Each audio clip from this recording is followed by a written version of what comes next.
Assalamualaikum warahmatullahi wabarakatuh. Sahabat bertakwa, iblis dahulunya adalah makhluk yang taat kepada Allah. Bahkan dahulu, ia sangat rajin beribadah kepada Allah, hingga ia hidup di kalangan malaikat.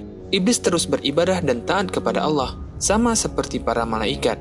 Tampak zahir sepertinya iblis sama seperti malaikat, hingga ia berada di kalangan malaikat. Akan tetapi, apa yang ada di dalam hatinya yang tak terlihat? Di dalam hati itulah yang membedakan iblis dan malaikat. Ketika Allah menciptakan Nabi Adam alaihi salam, isi hati iblis terlihat dan menampakkan kesombongannya hingga ia dilaknat Allah Subhanahu wa taala. Iblis itu berasal dari jin, karena sesungguhnya jin itu diciptakan dari nyala api, sedangkan para malaikat diciptakan dari cahaya. Seperti yang telah disebutkan di dalam hadis sahih riwayat Muslim dari Aisyah radhiyallahu anha, Rasulullah Shallallahu Alaihi Wasallam bersabda, malaikat diciptakan dari cahaya, iblis diciptakan dari nyala api, dan Adam diciptakan dari apa yang telah digambarkan kepada kalian. Pada awalnya, iblis itu merupakan suatu golongan dari kalangan para malaikat. Mereka dikenal dengan sebutan jin. Iblis diciptakan dari api yang sangat panas, yakni jin yang berada di antara para malaikat. Nama aslinya adalah Al-Haris, dan pada mulanya ia ditugaskan sebagai salah seorang penjaga surga. Seluruh malaikat semuanya diciptakan dari nur yang berbeda dengan golongan iblis tadi. Makhluk yang mula-mula menghuni bumi adalah jin, lalu mereka membuat kerusakan, mengalirkan darah, dan sebagian dari mereka membunuh sebagian yang lain.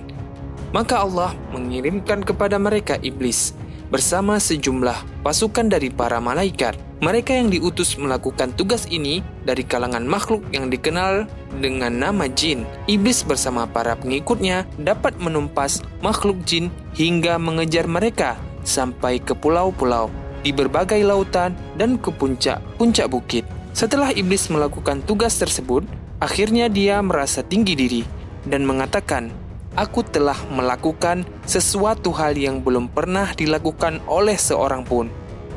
Allah mengetahui apa yang tersimpan di balik hati iblis, sedangkan malaikat yang bersamanya tidak mengetahui hal itu.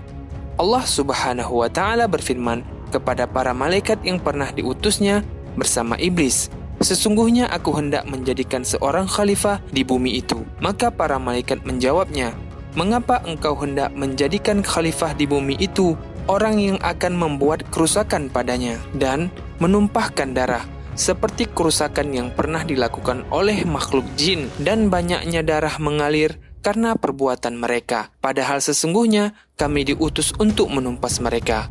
Kemudian Allah berfirman, "Sesungguhnya aku mengetahui apa yang tidak kalian ketahui, yakni aku mengetahui apa yang tersimpan di balik hati iblis, hal-hal yang tidak kalian ketahui, yaitu sifat takabur dan tinggi diri."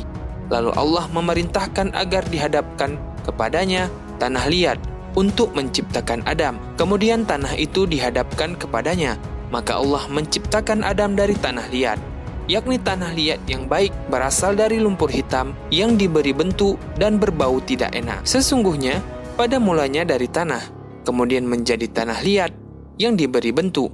Allah menciptakan Adam dari tanah liat itu dengan tangan kekuasaannya sendiri. Adam didiamkan tergeletak selama 40 malam berupa jasad, sedangkan iblis selama itu selalu mendatanginya dan memukulnya dengan kaki. Maka tubuh Adam mengeluarkan suara seperti suara tembikar yang dipukul. Hal ini yang disebut di dalam firman Allah dalam surat Ar-Rahman ayat 14 yang artinya, Dia menciptakan manusia dari tanah kering seperti tembikar, yakni berbentuk sesuatu yang berongga dan tidak berisi. Kemudian iblis memasuki mulutnya dan keluar dari duburnya, lalu masuk dari dubur dan keluar dari mulutnya.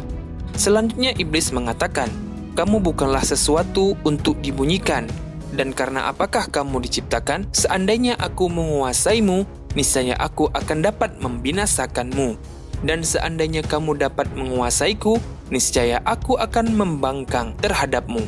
Ketika Allah meniupkan ke dalam tubuhnya sebagian dari ruh, hal ini dilakukan mulai dari bagian kepalanya. Maka tidak sekali-kali sesuatu dari tiupan itu mengalir dalam tubuhnya, melainkan berubah menjadi daging dan darah.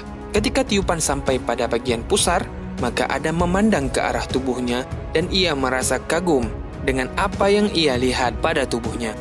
Lalu Adam bangkit berdiri, akan tetapi ia tidak mampu.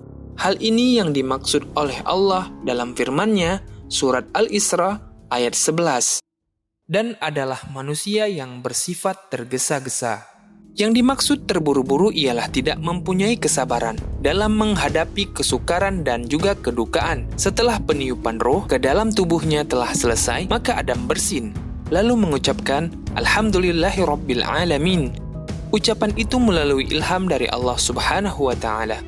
Maka Allah berfirman menjawabnya, semoga Allah mengasihanimu, hai Adam. Kemudian Allah berfirman kepada para malaikat yang bersama dengan iblis tadi secara khusus, bukan seluruh malaikat yang berada di langit.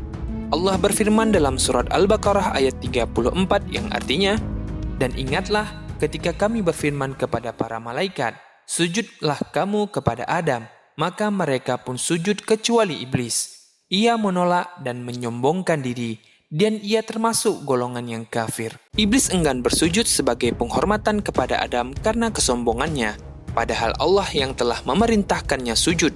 Ia merasa lebih hebat dari Adam. Allah pun bertanya pada iblis yang tercantum dalam surat Al-A'raf ayat 12 yang artinya, Allah berfirman, apakah yang menghalangimu sehingga kamu tidak bersujud kepada Adam ketika aku menyuruhmu? Iblis menjawab, aku lebih baik daripada dia. Engkau ciptakan aku dari api, sedangkan dia engkau ciptakan dari tanah. Iblis pun enggan menaati perintah Allah karena kesombongan pada dirinya. Ia merasa jauh lebih baik daripada Adam alaihissalam. Sebagai manusia, kita hendaknya menjauhi salah satu sifat buruk ini, agar kita tidak terjerumus ke dalam dosa dan enggan menaati Allah Subhanahu wa Ta'ala.